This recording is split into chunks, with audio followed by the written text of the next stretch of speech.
Internet ishlamayaptimi? Ayb ko'pincha mana bu kichkina detalda bo'ladi. Keling, 1 daqiqada kabelni RJ45 konnektoriga almashtirishni o'rganamiz.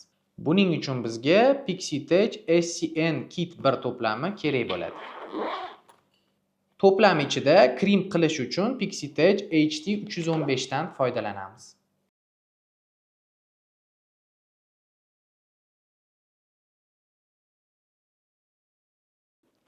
Birinchi qadam, qobiqni yechamiz. Buning uchun bizga crimp qilish uchun Pixitech HT315 kerak bo'ladi. Simlarni ehtiyotkorlik bilan ajratib tekislaymiz. Ikkinchi qadam, ranglar tartibi.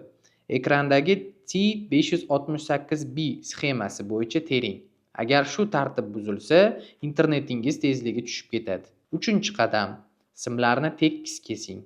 Konnektorga tiqayotganda simlar oxirigacha borib taqalganiga va eng muhimi kabelning tashqi qobig'i ham konnektor ichiga kirganiga ishonch hosil qiling.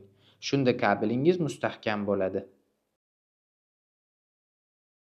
Endi esa krimper bilan qattiq qisamiz va tayyor.